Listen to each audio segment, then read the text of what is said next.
Cantinflas intentó humillar a María Félix en un restaurante lujoso, nadie esperaba su respuesta. El vaso de champán se estrelló contra el mantel blanco a las 10:47 de la noche. En el restaurante más exclusivo de Ciudad de México, 86 personas dejaron de masticar al mismo tiempo. Los cubiertos de plata quedaron suspendidos en el aire, las conversaciones se cortaron como si alguien hubiera arrancado el cable de un televisor, y en la mesa principal, dos miradas se cruzaron con la fuerza de dos trenes a punto de chocar de frente. Mario Moreno, el hombre que el mundo conocía como Cantinflas, acababa de pronunciar las palabras más estúpidas de su vida. Acababa de burlarse de María Félix delante de la élite entera de México. Lo que ocurrió en los siguientes 45 minutos destruiría una amistad de décadas, revelaría secretos que habían permanecido sellados durante años y se convertiría en la anécdota más repetida en los pasillos de la industria del espectáculo mexicano. Una historia que los testigos juraron no contar, pero que ninguno pudo callar. Esta es esa historia. Por cierto, no olvides suscribirte a este canal para seguir escuchando más historias como esta. Ciudad de México. 14 de noviembre de 1963. El restaurante Ambassadors, ubicado en la esquina de Paseo de la Reforma y Río Tíber, era el lugar donde cenaba el poder en México. No cualquiera entraba. Necesitabas apellido, fortuna o fama, y de preferencia las tres cosas juntas. Sus paredes estaban forradas de terciopelo granate, las lámparas de cristal cortado proyectaban una luz dorada que hacía ver bien a todo el mundo, los meseros usaban guantes blancos y hablaban en susurros, y cada mesa tenía un arreglo de flores frescas que se cambiaba 3 veces al día. Los manteles eran de lino importado de Bruselas, las copas de cristal de Bohemia, y la carta estaba escrita en francés con traducciones discretas al español para los comensales que lo necesitaran. Esa noche se celebraba el cumpleaños de Emilio Azcárraga Vidaurreta, el dueño de Telesistema Mexicano, el hombre que controlaba lo que México veía, escuchaba y pensaba. Azcárraga había invitado a 90 personas. Políticos, empresarios, actrices, directores de cine, periodistas electos, la crema de la sociedad mexicana reunida en un solo salón privado. En esa mesa estaban sentados Carlos Fuentes y su esposa, el director Ismael Rodríguez, Silvia Pinal con su vestido de lentejuelas color perla, Dolores del Río con su elegancia discreta, Pedro Vargas con su sonrisa de siempre, y Cantinflas, Mario Moreno Reyes, el comediante más famoso de Latinoamérica, el hombre que hacía reír a 200 millones de personas, sentado en el centro de la mesa principal como si el cumpleaños fuera suyo. La decoración del salón privado era obscena en su opulencia. Candelabros de bronce con velas auténticas, no eléctricas, porque Azcárraga consideraba que la luz eléctrica era vulgar para una celebración íntima. Cuadros originales de pintores europeos colgados en las paredes como si el restaurante fuera una extensión del Museo de Arte Moderno. Y en cada esquina, un arreglo floral tan exuberante que perfumaba el aire con una mezcla de rosas, nardos y algo indefinible que olía a dinero viejo. Cantinflas tenía 52 años. Estaba en la cima absoluta de su poder. Sus películas recaudaban millones, Hollywood lo había consagrado con La Vuelta al Mundo en 80 días junto a David Niven, y en México era prácticamente intocable. Los presidentes lo invitaban a Los Pinos, los empresarios le rogaban que apareciera en sus eventos, y los periodistas le perdonaban todo porque una frase suya vendía más periódicos que cualquier escándalo político. Era carismático, generoso cuando quería serlo, gracioso sin esfuerzo, pero tenía un defecto que sus amigos conocían bien y que sus enemigos habían aprendido a temer. Cuando bebía, cuando el tequila le subía y la noche avanzaba, Cantinflas se volvía otro. La gracia se transformaba en crueldad, la sonrisa en mueca, y las bromas dejaban de ser bromas para convertirse en puñales envueltos en papel de regalo. Esa noche había empezado a beber temprano. Llegó al Ambassadors a las 8 con 3 tequilas encima y para las 10 ya llevaba 7. Su esposa, Valentina Ivanova, le había dicho en voz baja mientras entraban al restaurante, Mario, por favor, esta noche no. Ya sé cómo te pones cuando tomas. Él la había besado en la frente con ternura fingida. Tranquila, mi reina. Estoy perfecto. No estaba perfecto. Estaba a punto de cometer el error más costoso de su vida social. María Félix llegó tarde. Siempre llegaba tarde. No por descortesía, sino por estrategia. Sabía que una entrada tardía concentraba todas las miradas, y María Félix vivía para las miradas. Eran las 9:42 cuando las puertas del salón privado se abrieron y ella apareció. Tenía 49 años y parecía esculpida por un dios vengativo que hubiera decidido demostrarle al mundo lo que significaba la palabra hermosura. Llevaba un vestido negro de Balenciaga que se ajustaba a su cuerpo como una segunda piel, un collar de esmeraldas colombianas que le había regalado Jorge Pasquel años atrás, pendientes de diamantes que reflejaban cada destello de las lámparas de cristal, y esos ojos almendrados que habían derretido a directores, destruido a amantes y aterrorizado a hombres que se creían invencibles. Caminó entre las mesas como una pantera entre gacelas. Los meseros se apartaron. Los comensales giraron la cabeza, las mujeres la miraron con una mezcla de admiración y envidia que solo María Félix podía provocar, y los hombres simplemente dejaron de respirar. Se sentó en el lugar que le habían asignado, justo frente a Cantinflas. Cruzó las piernas, aceptó una copa de champán sin mirar al mesero que se la ofrecía, y sonrió a Azcárraga con la calidez calculada de quien sabe exactamente el poder que tiene. Emilio, querido, felicidades. Espero no haber llegado muy tarde. Nunca llegas tarde, María, respondió Azcárraga poniéndose de pie para besarle la mano. Llegas en tu momento. Cantinflas la observó desde el otro lado de la mesa. Había algo en sus ojos que nadie notó excepto Valentina, algo entre la admiración y el resentimiento. Porque Cantinflas admiraba a María, siempre la había admirado, pero también le molestaba profundamente que ella fuera la única persona en México que jamás se había reído de sus chistes, la única que lo trataba como un igual y no como un genio, la única que nunca lo había buscado para nada. La cena transcurrió con normalidad durante la primera hora. Platillos franceses, vino tinto de Burdeos, conversaciones cruzadas sobre política, cine, viajes. Carlos Fuentes contó una anécdota sobre un encuentro con Gabriel García Márquez en París. Silvia Pinal habló de su próxima película con Buñuel. Pedro Vargas cantó un fragmento de Solamente una vez a capella y el salón aplaudió. Todo era civilización, elegancia, control. Entonces llegaron los postres. Y con los postres, llegó el desastre. Cantinflas había seguido bebiendo sin que nadie lo detuviera. Su noveno tequila reposaba a medio terminar junto a su plato de profiteroles. Tenía los ojos brillantes, no de alegría sino de esa lucidez peligrosa que da el alcohol cuando ya cruzaste el límite pero todavía puedes hablar con claridad. Alguien en la mesa, un empresario cuyo nombre nadie recuerda con certeza, cometió el error de mencionar la palabra edad. Fue algo inocente, una broma sobre los cumpleaños después de los 50. Cantinflas lo tomó como invitación. Hablando de edad, dijo Cantinflas alzando la voz lo suficiente para que toda la mesa escuchara. Mírenla a ella.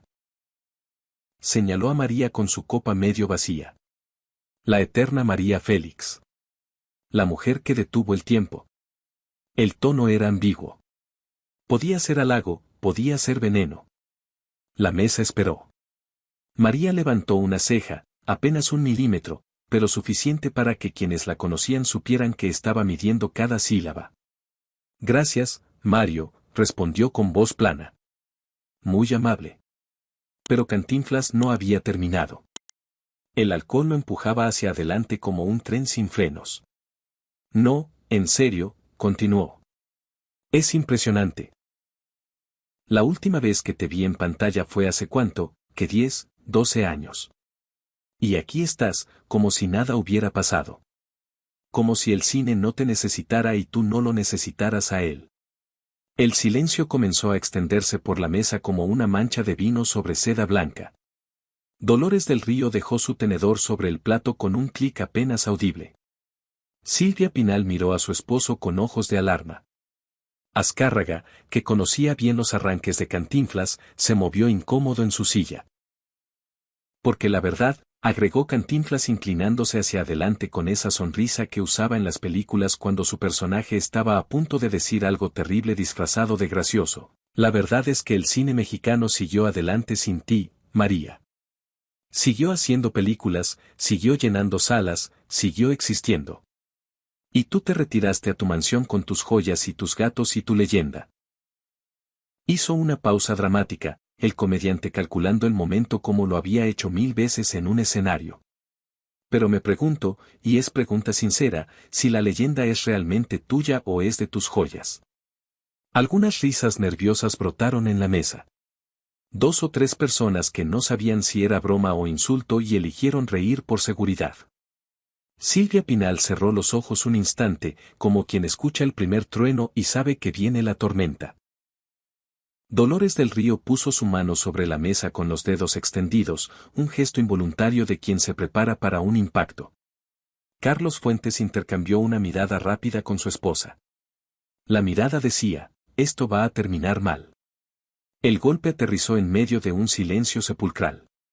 86 personas conteniendo el aliento. Los meseros se habían detenido con las bandejas a medio camino. En la cocina, alguien había asomado la cabeza por la puerta giratoria al escuchar que el murmullo del salón se había extinguido de golpe. Valentina cerró los ojos. Lo sabía. Sabía que esto iba a pasar. Había visto esa mirada en Mario antes, esa necesidad compulsiva de ser el centro, de ser el más brillante, el más audaz, el que dice lo que nadie se atreve a decir. Pero esta vez se había equivocado de blanco. Esta vez había apuntado a María Félix. Y María Félix no era una actriz asustada, no era un político que necesitara sus favores, no era un periodista que dependiera de sus declaraciones. María Félix era un volcán con vestido de Balenciaga. María no respondió de inmediato. Tomó su copa de champán con una calma glacial, bebió un sorbo lento, saboreándolo, dejó la copa sobre la mesa con una precisión milimétrica. Se limpió la comisura del labio con la servilleta de lino sin dejar marca de labial, y solo entonces, solo cuando el silencio ya se había vuelto insoportable para todos los presentes excepto para ella, solo entonces habló. Su voz era suave. Peligrosamente suave. Como el sonido que hace el agua justo antes de que el hielo se rompa bajo tus pies. Mario, dijo. No Cantinflas. Mario. Como si le estuviera quitando el disfraz, como si lo estuviera desnudando delante de 86 testigos. Mario, repitió. Es curioso que hables de leyendas y de joyas. Porque yo recuerdo una noche, hace exactamente 14 años, en la que tú viniste a mi casa a las 3 de la mañana. Llorabas como un niño. ¿Lo recuerdas o el tequila también borró eso? El color abandonó el rostro de Cantinflas como si alguien hubiera abierto un grifo en su cara. Su sonrisa se congeló a medio camino entre la arrogancia y el pánico. La mesa entera se inclinó hacia adelante sin darse cuenta, como plantas buscando la luz. María no esperó respuesta. Viniste porque tu esposa te había descubierto con aquella actriz joven, la de ojos verdes, la que después desapareció de la industria porque tú le prometiste una carrera y después la tiraste como se tira un pañuelo usado. Viniste porque Valentina tenía las maletas en la puerta y tú sabías que sin ella estabas perdido. No porque la amaras, que eso ya lo habías demostrado, sino porque sabías que sin Valentina el público te vería como lo que realmente eres. Un hombre que hace reír a millones pero que no puede hacer feliz a una sola mujer. Valentina bajó la mirada hacia su plato. Una lágrima silenciosa cayó sobre la servilleta. Cantinflas giró hacia ella instintivamente, pero no encontró refugio. Encontró la confirmación de que María estaba diciendo la verdad. El salón había dejado de ser un restaurante para convertirse en un tribunal. Y María Félix era la jueza, la fiscal y el verdugo al mismo tiempo. Esa noche, continuó María con la misma calma devastadora, te senté en mi sala. Te serví un coñac. Te escuché llorar durante 2 horas. 2 horas completas. El hombre más gracioso de México llorando como un crío en mi sofá. Y te dije algo. ¿Recuerdas lo que te dije? Cantinflas no respondió. Su mandíbula estaba apretada tan fuerte que los músculos de su cuello se marcaban bajo la piel. Te dije que los hombres que engañan a las mujeres que los aman son cobardes disfrazados de conquistadores.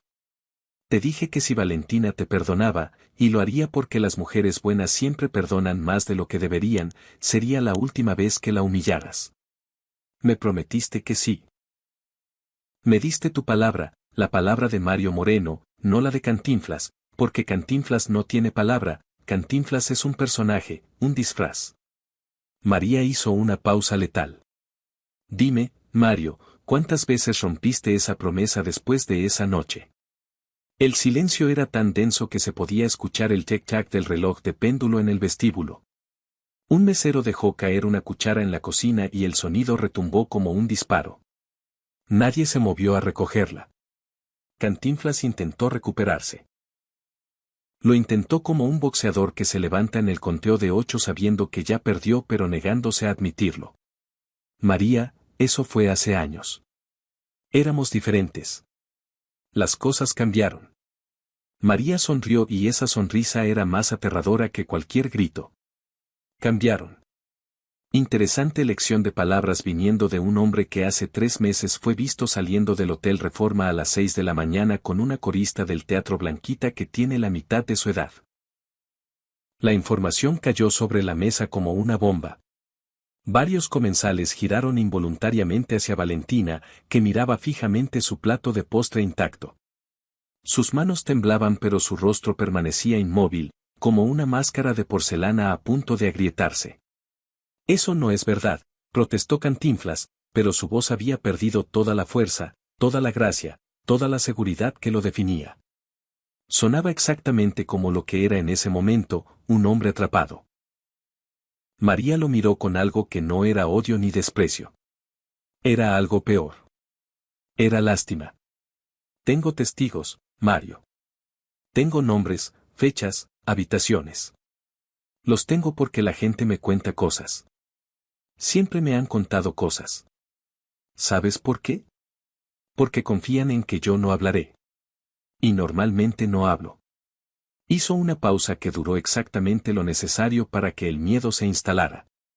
Pero tú me provocaste. Tú decidiste, con tu 9º tequila en la mano, que era buena idea burlarte de mí delante de las personas más influyentes de este país. Tú decidiste que era gracioso cuestionar mi leyenda, mi carrera, mi relevancia. Tú abriste esta puerta, Mario. Yo simplemente la crucé.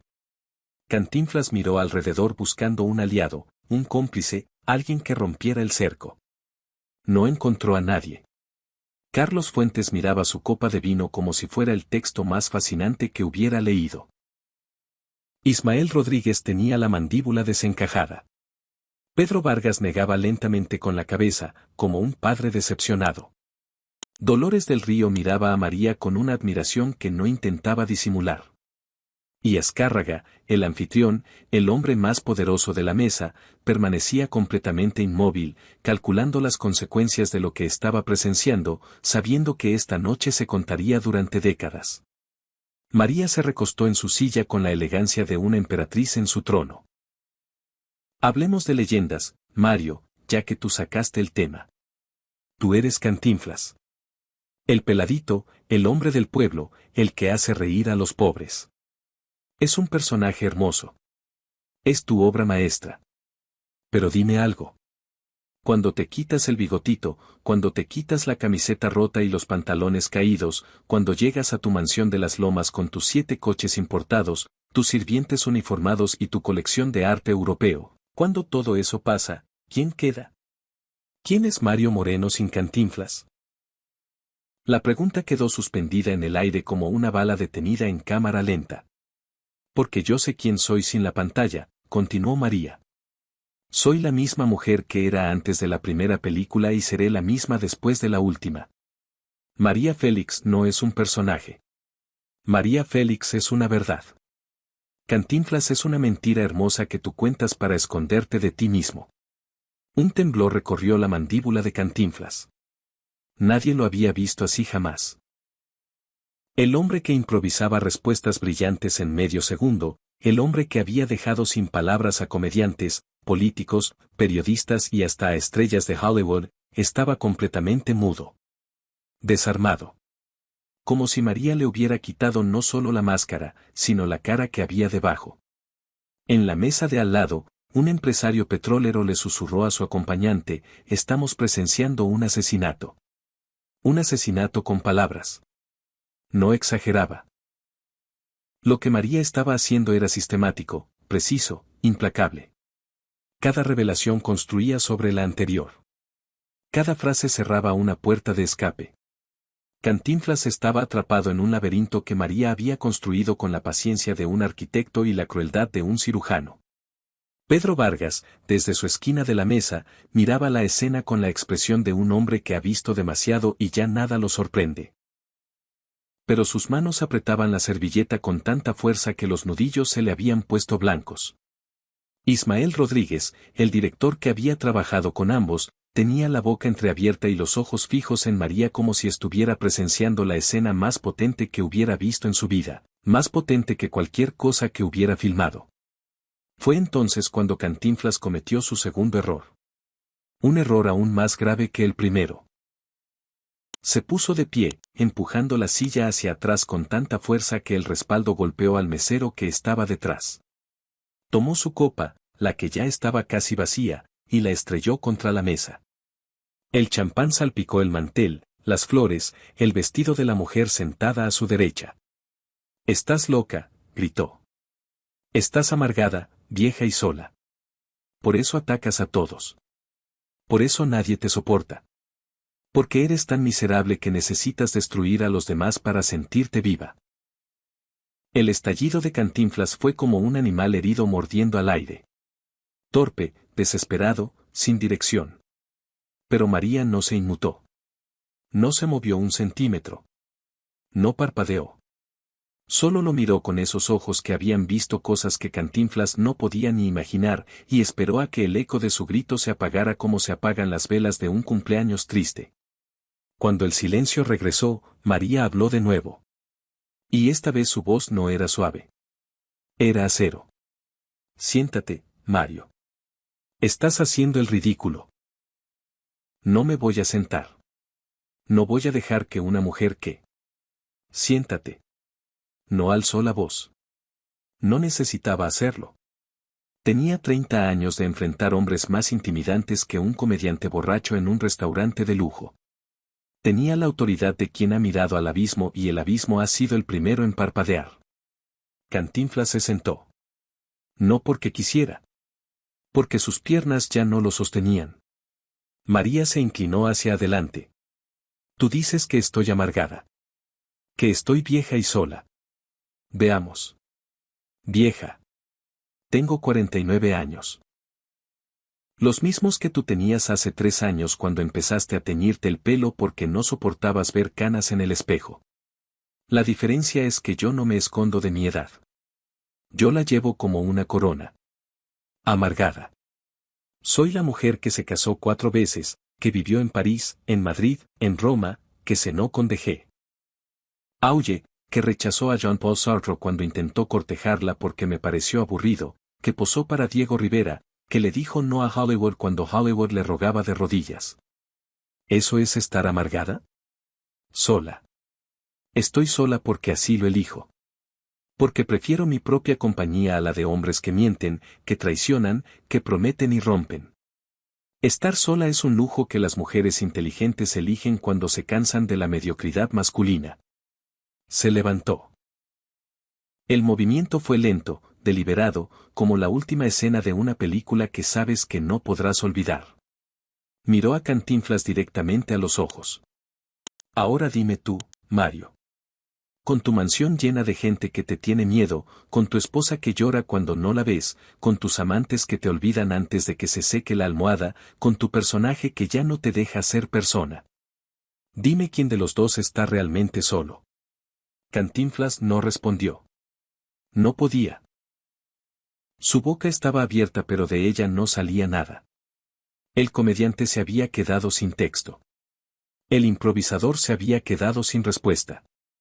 El hombre más elocuente de México estaba mudo como una piedra. María recogió su bolso de mano, un Hermès negro con cierre dorado. Emilio, dijo girando hacia Azcárraga con una sonrisa cálida que contrastaba brutalmente con la frialdad de los últimos minutos. «Feliz cumpleaños». La cena estuvo deliciosa. Lamento el espectáculo, pero tú sabes que yo no empiezo peleas. Solo las termino. Se dirigió a la puerta. Sus tacones resonaban en el piso de mármol del salón como un metrónomo que marcaba el final de algo. Se detuvo en el umbral, se dio la vuelta, y miró a Cantinflas una última vez. Mario, le dijo con la voz más tranquila que alguien puede tener después de despedazar a un hombre en público. La próxima vez que quieras ser gracioso a costa de alguien, elige a alguien que no pueda responderte. Conmigo no funciona. Nunca funcionó. Nunca funcionará. Y salió. El sonido de la puerta al cerrarse fue el sonido más fuerte que se escuchó en ese restaurante en toda su historia. Durante un minuto completo nadie se movió. 60 segundos de parálisis colectiva. Los meseros miraban al piso. Los comensales miraban sus platos. Valentina miraba al vacío con los ojos secos porque ya no le quedaban lágrimas. Y Cantinflas miraba el punto exacto donde María había estado sentada, la silla vacía, la servilleta perfectamente doblada, la copa de champán a medio terminar. Azcárraga fue el primero en reaccionar. Se aclaró la garganta. Bueno, dijo con una sonrisa forzada. Creo que necesitamos más vino. Algunos rieron nerviosamente. Otros simplemente suspiraron. El pianista, que había dejado de tocar en algún punto de la confrontación, retomó una melodía de Cole Porter con dedos temblorosos. Pero la noche estaba rota. Irremediablemente rota. Los invitados empezaron a irse en los siguientes 20 minutos. Despedidas rápidas, besos en la mejilla, gracias Emilio, estuvo maravilloso, pero todos sabían que nadie recordaría la cena ni los platillos ni los vinos. Solo recordarían lo que María Félix le hizo a Cantinflas aquella noche de noviembre. Cantinflas se quedó. Se quedó sentado en su silla mucho después de que la mayoría se hubiera ido. Valentina estaba a su lado, en silencio. Finalmente, ella habló. ¿Es verdad lo del Hotel Reforma? No fue pregunta. Era afirmación. Cantinflas la miró.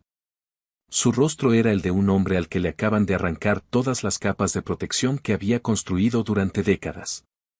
Valentina, yo. No me expliques, dijo ella. Ya no necesito explicaciones.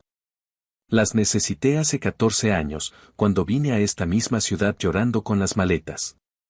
Las necesité las primeras 10 veces. Ahora ya no. ¿Entonces? Entonces nada, Mario. Vamos a casa. Mañana será otro día. Se levantaron. Cantinflas dejó una propina absurda, como hacía siempre cuando se sentía culpable, como si el dinero pudiera lavar lo que el alcohol había expuesto. Salieron por la puerta trasera del restaurante para evitar a los fotógrafos que siempre merodeaban la entrada. El chofer los esperaba con el Cadillac negro encendido. Subieron en silencio. El auto avanzó por Reforma, las luces de la ciudad pasando como destellos amarillos detrás de las ventanillas. Ni una palabra en 20 minutos de trayecto. Cuando llegaron a su casa en Las Lomas, Valentina subió directamente al dormitorio. Cantinflas se quedó en su estudio. Se sirvió otro tequila. Lo miró. Lo dejó sobre el escritorio sin beberlo. Se sentó en su sillón de cuero y se quedó mirando la pared durante horas. En esa pared había fotos de su carrera. Premios, estrenos, encuentros con presidentes, la foto con Charlie Chaplin que era su posesión más valiosa. Pero esa noche las fotos no significaban nada. Esa noche, Mario Moreno era exactamente lo que María Félix había dicho que era, un hombre escondido detrás de un personaje. Los días siguientes fueron devastadores para Cantinflas. El incidente en el Ambassador se esparció por la Ciudad de México como pólvora mojada. No fue explosión, fue filtración lenta, insidiosa, imposible de contener. Los que estuvieron presentes le contaron a los que no estuvieron. Los que no estuvieron le contaron a otros. En una semana, toda la industria del espectáculo mexicano conocía cada detalle de la noche. Cada frase, cada pausa, cada gesto. Las versiones variaban en los detalles menores, alguien decía que el vaso se rompió, otro decía que solo se derramó, alguien juraba que María le había arrojado el champán a la cara, lo cual no era cierto, pero en la estructura central la historia era siempre la misma. Cantinflas se burló de María Félix y María Félix lo desmenuzó con palabras delante de la élite mexicana. Los periódicos no publicaron nada directamente. En 1963 no existían las redes sociales, no había grabaciones, no había evidencia. Y Azcárraga, cuyo poder mediático era absoluto, se encargó de que ningún medio bajo su control mencionara el incidente. Pero el daño estaba hecho en el único lugar que importaba, la reputación. En los siguientes meses, Cantinflas notó algo sutil pero inconfundible. Las invitaciones empezaron a disminuir. No drásticamente, sino gradualmente, como la marea que baja sin que notes el momento exacto en que la arena quedó seca. Cenas donde antes era el invitado de honor ahora incluían una nota discreta, también viene María, por si prefieres no asistir. Lo estaban separando. No por castigo, sino por conveniencia. Nadie quería arriesgarse a otro incidente. Cantinflas intentó hacer control de daños. Llamó a amigos comunes, contó su versión.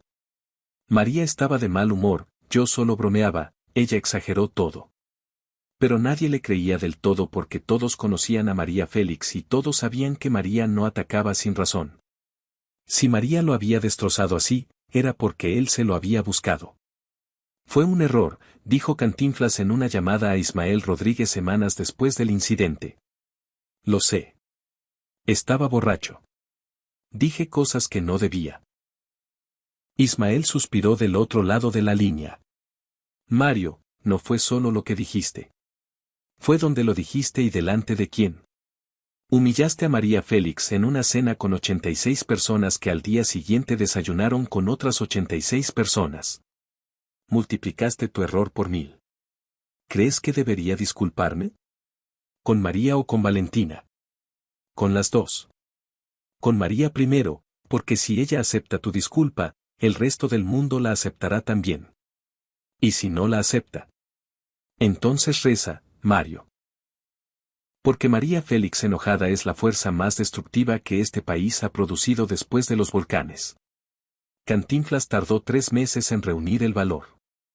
3 meses de noche sin dormir, de mirar el teléfono sin marcarlo, de escribir cartas que rompía antes de terminarlas.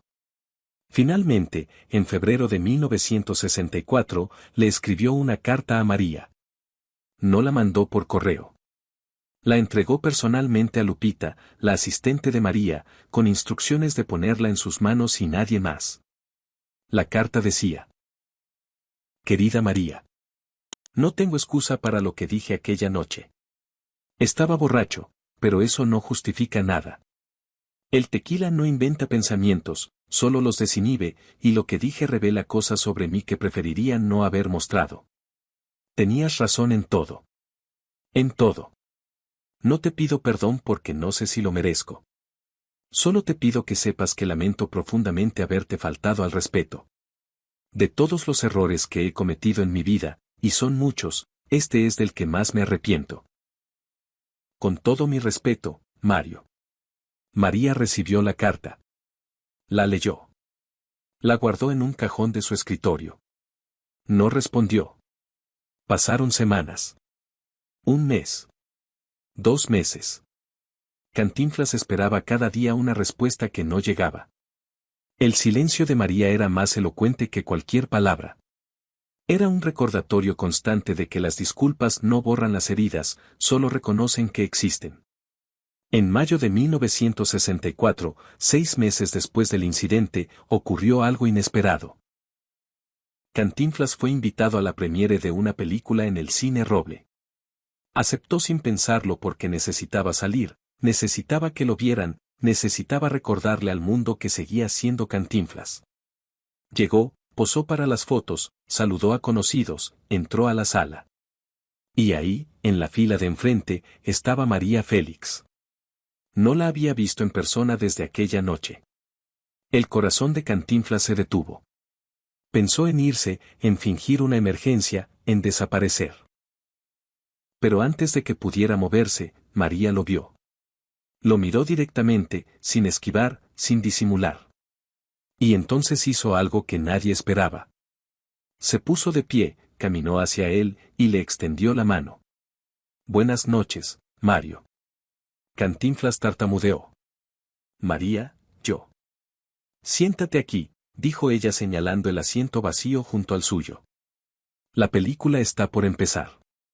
Cantinflas se sentó. Durante 2 horas vieron la película en silencio, lado a lado. Cuando terminó y las luces se encendieron, María se giró hacia él. Tu carta fue honesta, dijo. Eso es raro en un hombre como tú. No sé si te perdono, pero te reconozco la honestidad. Y a veces eso es suficiente. No se abrazaron. No hubo reconciliación dramática. Solo un apretón de manos firme y una mirada que decía más que 1000 conversaciones. Cantinflas asintió con los ojos húmedos. Gracias, María. Se separaron. Cada uno volvió a su grupo de amigos, a su mundo, a su personaje. Pero algo había cambiado entre ellos. Una pared invisible se había derrumbado y en su lugar quedaba no una puerta abierta, sino una ventana por la que ambos podían verse con claridad por primera vez en años. En los meses siguientes, Cantinflas y María se cruzaron varias veces en eventos sociales. Siempre se saludaban con cortesía, siempre intercambiaban algunas palabras, nunca volvieron a estar solos. Era como 2 países que habían firmado un armisticio pero no un tratado de paz. No había hostilidad, pero tampoco había confianza. Un día, Ismael Rodríguez los vio saludarse en una premiere y le comentó a Pedro Vargas, mira eso. La civilización más frágil que he visto. Un soplido y se cae. Pedro negó con la cabeza. No la subestimes. Si María decidió perdonarlo, es porque ya no le importa lo suficiente como para estar enojada. Y eso, para Mario, debería doler más que el enojo. Esa noche no fue la noche en que se perdonó todo. Fue la noche en que se empezó a reconstruir algo. No una amistad como la de antes, eso ya era imposible, sino un respeto mutuo basado en la verdad que María había expuesto aquella noche de noviembre. Pero la historia no termina con un apretón de manos. La noche del Ambassadeurs tuvo consecuencias que se extendieron durante décadas. La primera consecuencia fue Valentina. 3 meses después del incidente, Valentina Ivanova habló con Cantinflas. Le dijo las palabras más devastadoras que un cónyuge puede pronunciar. No te voy a dejar, Mario. No porque no quiera, sino porque ya no me importa lo suficiente como para hacer el esfuerzo de irme. Cantinflas la miró sin comprender. ¿Qué quieres decir? Que me quedo en esta casa, en este matrimonio, en esta vida, pero ya no estoy contigo. Estoy al lado tuyo, que es diferente. La relación entre ellos se convirtió en lo que muchos matrimonios de la época eran. Una fachada impecable que cubría un vacío absoluto. Vivían en la misma casa, asistían a los mismos eventos, sonreían para las mismas cámaras, pero entre ellos solo había cortesía helada y silencios que pesaban toneladas. Valentina murió en 1966, apenas 3 años después del incidente del Ambassadeurs. Oficialmente fue un problema cardíaco. Los médicos dijeron que su corazón simplemente se detuvo. Pero quienes la conocían sabían que su corazón llevaba años deteniéndose, un poco cada día, cada vez que descubría una mentira nueva, cada vez que fingía no saber lo que todo México sabía. Cantinflas no habló en el funeral. No pudo. Se quedó de pie junto al ataúd, en silencio, mientras cientos de personas desfilaban para dar sus condolencias. Cuando todos se fueron, cuando solo quedaron él y el silencio del panteón, se arrodilló junto a la tumba y susurró, tenías razón, Valentina. En todo. Perdóname. Pero las tumbas no responden. Las tumbas guardan secretos mejor que cualquier persona viva. La segunda consecuencia fue profesional. Aunque Cantinflas siguió haciendo películas después del incidente, algo había cambiado en la percepción pública. No fue algo consciente ni inmediato. Fue gradual, como una fotografía que se destiñe con los años. La gente seguía riéndose de Cantinflas en pantalla, pero algunos empezaron a preguntarse si detrás del bigotito pintado y la ropa raída había un hombre tan diferente de su personaje que la gracia se sentía como mentira. En 1969, un periodista cultural escribió un artículo titulado La máscara de Cantinflas. El artículo no mencionaba directamente el incidente del Ambassadeurs, pero su tesis era clara.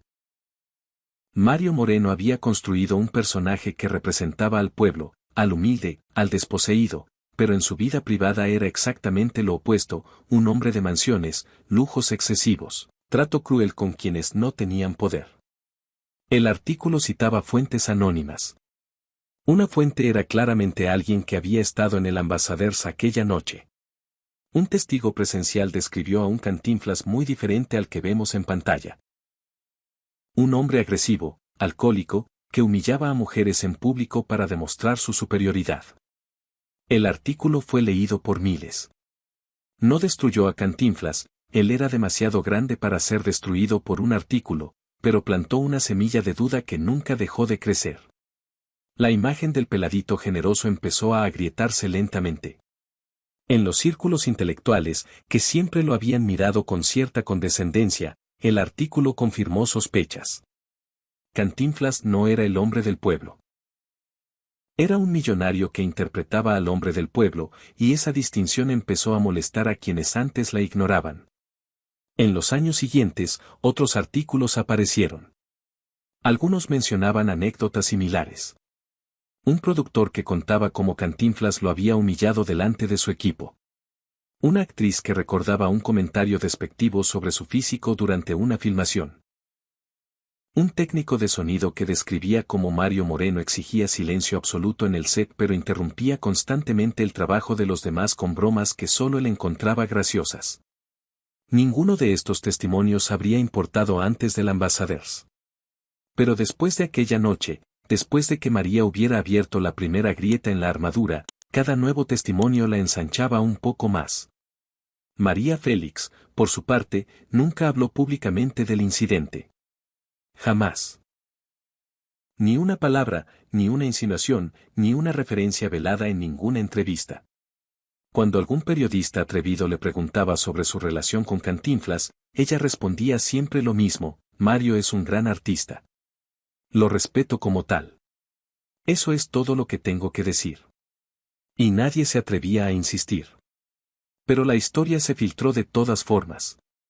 Como todas las historias que involucran a María Félix, encontró su camino hacia la luz.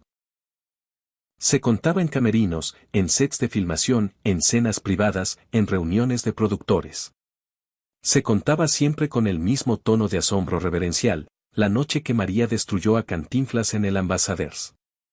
Con los años, la historia se magnificó, como pasa con todas las leyendas. Algunos agregaban detalles inventados. Que María le había arrojado una copa de vino en la cara. Que Cantinflas había llorado frente a todos. Que Azcárraga había tenido que llamar a la policía. Nada de eso era verdad. La realidad había sido más sutil y por eso más devastadora. María no necesitó gritar ni arrojar cosas ni hacer escenas. Solo necesitó palabras. Palabras precisas, quirúrgicas, certeras. Cada frase era un bisturí que cortaba exactamente donde más dolía. Cantinflas murió el 20 de abril de 1993 a los 81 años. Un paro cardíaco en su casa de la Ciudad de México. Su funeral fue multitudinario. Miles de personas lloraron al hombre que los había hecho reír durante décadas. Se le rindieron honores nacionales. El presidente envió condolencias oficiales. Los periódicos publicaron páginas enteras de homenajes. En las calles de los barrios populares, los mismos barrios donde Cantinflas había rodado sus escenas más famosas, la gente ponía velas y fotografías como si hubiera muerto un santo. Los vendedores ambulantes colocaron altares improvisados con flores de cempasúchil y vasos de tequila junto a carteles de sus películas. México lloraba a su cómico más querido, al hombre que les había enseñado a reírse de su propia miseria con dignidad. Pero no todo era homenaje. En las columnas de opinión, algunos periodistas se atrevieron a escribir lo que antes habría sido impensable.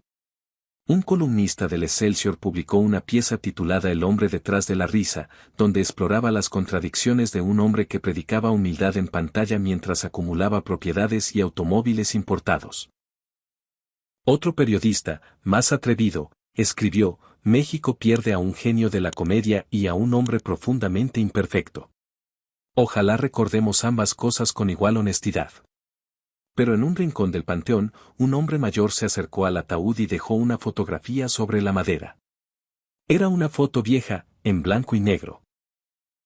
En ella se veía a un Cantinflas joven, sonriente, con el brazo alrededor de una María Félix que miraba a la cámara con una expresión que nadie podía descifrar, algo entre la diversión y el desafío, algo que decía yo sé quién eres tú y tú no tienes idea de quién soy yo. El hombre era un mesero retirado del Ambassadors. Había estado ahí aquella noche de noviembre de 1963. Había visto todo. Había guardado silencio durante 30 años. Pero ahora que Cantinflas estaba muerto, sintió que la fotografía pertenecía ahí, como recordatorio de una noche en la que la verdad había sido más filosa que cualquier cuchillo de cocina. María Félix se enteró de la muerte de Cantinflas por la televisión. Tenía 79 años.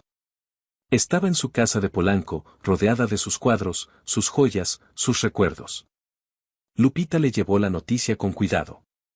Doña María, Mario Moreno falleció esta mañana. María no dijo nada durante varios minutos. Solo miró por la ventana. Finalmente habló. Era un hombre contradictorio. Muy gracioso y muy triste al mismo tiempo. No creo que haya existido otro igual. ¿Está triste? María pensó la respuesta. Estoy triste por lo que pudo haber sido. Mario tenía un talento extraordinario, un don que aparece una vez cada 100 años. Pero desperdició tanto de ese don en vanidad, en ego, en la necesidad de ser admirado en lugar de amado. ¿Lo perdonó alguna vez por lo del restaurante?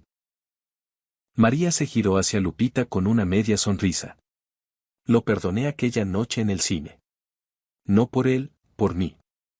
El rencor es un veneno que tomas esperando que el otro se muera. Yo no bebo veneno, Lupita. Ya lo sabes. Pero nunca olvidé. Y Lupita entendió que en el mundo de María Félix, el perdón y el olvido eran cosas completamente diferentes. Podías perdonar a alguien y seguir recordando exactamente lo que te hizo, no por rencor, sino por sabiduría. Porque quien olvida está condenado a dejar que le hagan lo mismo otra vez. Hay un detalle de aquella noche en el Ambassadors que casi nadie sabe. Un momento que ninguna de las versiones populares incluye porque solo 3 personas lo presenciaron, y 2 de ellas están muertas. Cuando María salió del restaurante aquella noche de noviembre, su chofer la estaba esperando con el auto en marcha. María subió al asiento trasero. Lupita, que la había acompañado a la cena y había estado esperando en el vestíbulo, subió junto a ella. El auto arrancó. Durante 5 minutos, María no habló. Miraba por la ventana, las luces de Reforma pasando como estrellas fugaces, los edificios reflejados en el cristal de la ventanilla, la ciudad nocturna que había sido su escenario durante décadas. Entonces Lupita escuchó algo que nunca había escuchado antes y que nunca volvería a escuchar. María estaba llorando. No con sollozos. No con gemidos. Lloraba en silencio, con los ojos abiertos, las lágrimas cayendo por sus mejillas sin que ella hiciera nada por detenerlas. El maquillaje de Dios resbalaba por su piel morena como ríos diminutos, y sus manos, esas manos que siempre estaban firmes, que nunca temblaban, que sostenían copas de champán con la gracia de una bailarina, esas manos estaban apretadas sobre su regazo como si estuvieran sosteniendo algo invisible que se quería escapar. Doña María, susurró Lupita aterrada. ¿Qué le pasa? María no respondió de inmediato. Siguió llorando en silencio durante otro minuto largo. Cuando finalmente habló, su voz era la de una mujer que había dejado caer todas sus defensas, todas sus murallas, todos sus personajes, y se había quedado desnuda frente a la única persona que no la juzgaría. Estoy cansada, Lupita, susurró. Tan cansada de tener que ser fuerte todo el tiempo. Lupita le tomó la mano. No dijo nada. No hacía falta decir nada. ¿Sabes lo que más me duele? Continuó María con la voz quebrada. No es lo que Mario dijo. Es que tiene razón en una cosa. Estoy sola. Tengo joyas, tengo fama, tengo una leyenda que la gente cuenta en los bares. Pero cuando llego a mi casa por las noches, cuando se apagan las luces y se van los invitados, estoy sola. Y a veces, solo a veces, me pregunto si valió la pena.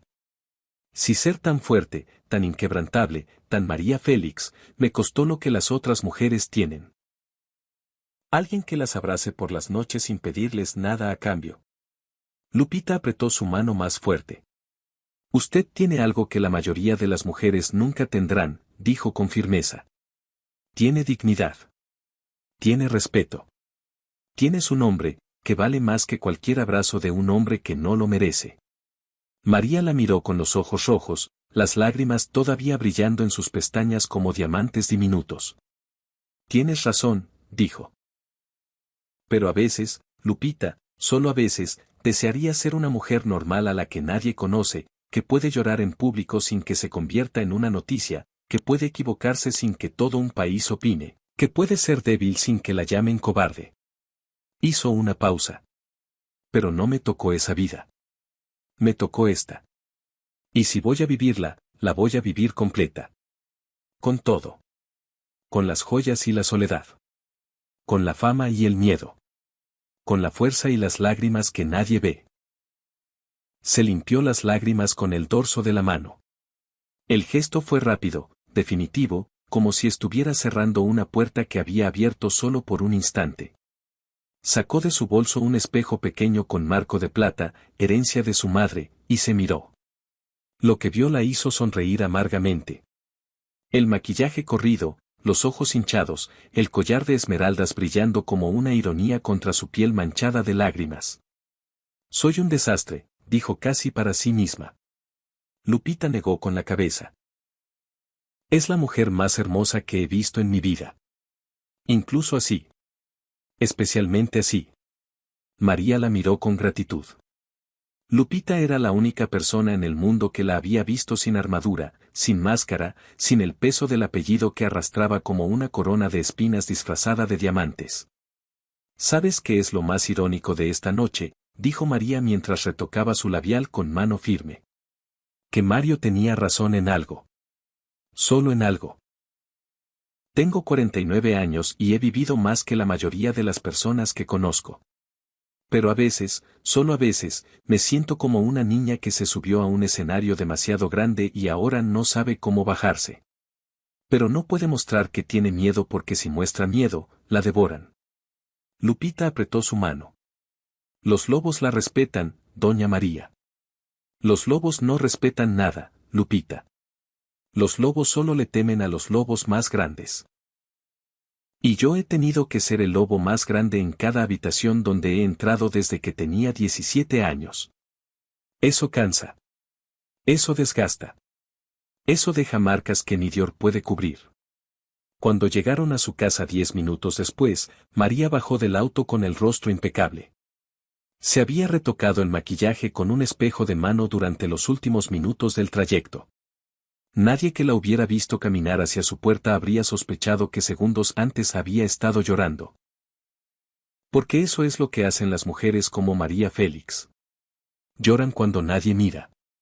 Se rompen cuando están a oscuras. Se permiten ser humanas solo en los espacios donde el mundo no puede juzgarlas. Y después se levantan, se miran al espejo, y vuelven a ser leyendas. Muchos años después, en 1996, un periodista joven le preguntó a María sobre aquella noche en el Ambassadors. Para entonces la historia ya era parte del folclore del cine mexicano. Señora Félix, le dijo, hay quienes dicen que usted destruyó a Cantinflas aquella noche. ¿Es verdad? María, que tenía 82 años y ya no concedía entrevistas salvo cuando le daba la gana, lo miró con esa mezcla de fastidio y diversión que solo ella podía combinar. Yo no destruyo a nadie, joven. La gente se destruye sola. Yo solo le sostengo el espejo para que se vean. ¿Y qué vio Cantinflas en ese espejo? Lo que todos los hombres ven cuando se les acaba el disfraz. La verdad. Y la verdad asusta más que cualquier insulto. ¿Se arrepiente de lo que le dijo aquella noche? María lo pensó. Realmente lo pensó, como si estuviera revisando cada palabra, cada pausa, cada mirada de aquella noche de noviembre de 1933 años atrás. Me arrepiento de que fuera necesario, respondió finalmente. Me arrepiento de que Mario me obligara a sacarlo a la luz delante de tanta gente. Habría preferido que nunca hubiera abierto la boca, que nunca se hubiera burlado, que hubiéramos cenado en paz y cada quien hubiera vuelto a su casa con su vida intacta. Pero él eligió provocarme. Y cuando me provocan, no sé retroceder. Nunca aprendí a retroceder. ¿Eso es una virtud o un defecto? María sonrió. Depende del día que me lo preguntes. El periodista le hizo una última pregunta. Si Cantinflas estuviera vivo y pudiera verla ahora, ¿qué le diría? María miró a la cámara. Le diría lo mismo que le dije aquella noche. Que ser gracioso no te da derecho a ser cruel. Que hacer reír al mundo no te excusa de hacer llorar a quienes tienes cerca. Que el talento sin decencia es un arma peligrosa. Y que las mujeres, todas las mujeres, merecen ser tratadas con el mismo respeto que exiges para ti mismo. Hizo una pausa. También le diría que lo extraño. Porque a pesar de todo, Mario tenía algo que muy pocos tienen. Tenía la capacidad de hacer feliz a la gente. Es una lástima que no haya podido usarla consigo mismo. Y esa fue la última vez que María Félix mencionó a Cantinflas en público. Murió 6 años después, el 8 de abril de 2002, el mismo día de su cumpleaños, como si hasta la muerte le hubiera pedido permiso para llevársela. Su funeral fue un evento que estremeció a todo México. Miles de personas lloraron a la mujer que nunca bajó la cabeza. Pero hay quienes dicen que entre las ofrendas florales que llegaron al Palacio de Bellas Artes había un ramo de gardenias blancas con una tarjeta simple que decía, para la única mujer que me dijo la verdad. Sin firma. Nadie supo quién las envió. Pero Lupita, la vieja asistente de María, las reconoció de inmediato. Eran gardenias. La flor favorita de Valentina Ivanova, la esposa de Cantinflas. Alguien, tal vez un hijo, tal vez un amigo, tal vez un fantasma, había enviado las flores que Valentina no pudo enviar en vida. Porque Valentina siempre supo que María, al destruir a Cantinflas aquella noche, no solo se había defendido a sí misma. Había defendido a todas las mujeres que Cantinflas había herido, empezando por ella. Las gardenias eran un gracias que había tardado 39 años en llegar. Pero llegó. Como siempre llega la verdad. Tarde, imperfecta, incompleta, pero llega. Y cuando llega, duele. Duele como duelen todas las verdades que se guardaron demasiado tiempo, como duelen las palabras que se tragaron por miedo o por costumbre, como duele reconocer que alguien que te hizo daño también fue víctima de sí mismo. Valentina nunca pudo agradecerle a María en persona. Murió sin decirle lo que sentía, sin confesarle que aquella noche en el Ambassadors, mientras todos veían destrucción, ella vio liberación. Vio a alguien hacer lo que ella nunca tuvo el valor de hacer, decirle la verdad a Mario en su cara, sin filtros, sin disculpas, sin miedo a las consecuencias. Las gardenias dijeron todo lo que Valentina no pudo decir en vida. Dijeron gracias por ser valiente cuando yo no pude serlo. Dijeron gracias por defenderme sin siquiera saber que me estabas defendiendo. Dijeron gracias, María, por ser quien eres. Hoy, más de 60 años después de aquella noche en el Ambassadors, la historia sigue viva. Se cuenta en escuelas de cine, en conversaciones de sobremesa, en documentales sobre la época de oro del cine mexicano. Se cuenta siempre con el mismo asombro, como si el tiempo no hubiera pasado, como si María Félix siguiera sentada en aquel restaurante con su vestido de Balenciaga, mirando a Cantinflas con esos ojos que no perdonaban pero que tampoco olvidaban. Es curioso cómo funciona la memoria colectiva. Cantinflas hizo miles de películas. Ganó premios internacionales. Hizo reír a generaciones enteras. Fue declarado Patrimonio Cultural de México. Pero cuando la gente habla de él, inevitablemente alguien menciona la noche en el Ambassadors. No porque sea lo más importante que hizo, sino porque es lo más humano. Porque detrás del bigotito, detrás de la camiseta rota y los pantalones caídos, había un hombre real con defectos reales, un hombre que un día se equivocó de rival y pagó un precio que ni todo su dinero pudo cubrir. Y María Félix, que hizo decenas de películas, que vivió una vida que parecía sacada de una novela, que se casó 4 veces, que rechazó reyes y sedujo artistas, que fue la mujer más fotografiada de México durante medio siglo, cuando la gente habla de ella también mencionan la noche del Ambassadors. Pero no como un momento de crueldad, sino como un momento de verdad. El momento en que una mujer se negó a ser el blanco de una broma mediocre y respondió con la única arma que siempre tuvo. Su palabra. Todos hemos estado ahí. Todos hemos tenido un momento en la vida en que alguien más poderoso, más famoso, más ruidoso que nosotros intentó hacernos sentir pequeños. La mayoría baja la cabeza, sonríe incómodamente y cambia de tema. María Félix no. María Félix miró a los ojos a quien la atacó y dijo, no, conmigo no, y eso, más que cualquier película, más que cualquier joya, más que cualquier vestido de diseñador, eso es lo que la convierte en leyenda. No su belleza, que era extraordinaria. No su talento, que era indiscutible. No su fama, que era mundial.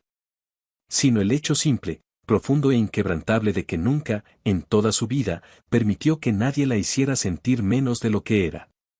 Ni un presidente, ni un director, ni un comediante con 9 tequilas en la sangre y un ego del tamaño de un continente. Nadie. Esa es la diferencia entre ser famoso y ser inolvidable. La fama se apaga, las leyendas arden para siempre. Y María Félix sigue ardiendo. Cada año que pasa, su historia se vuelve más relevante, no menos. Porque las mujeres de hoy siguen enfrentando versiones modernas de lo que María enfrentó en 1963. Siguen sentadas en mesas donde hombres con poder creen que pueden hacer bromas a su costa. Siguen escuchando comentarios sobre su edad, su apariencia, su relevancia. Siguen teniendo que decidir entre callar para sobrevivir o hablar y arriesgarse a que las llamen locas, amargadas, exageradas. Pero ahora tienen un ejemplo. Tienen una historia que contar cuando alguien les dice que están siendo demasiado sensibles.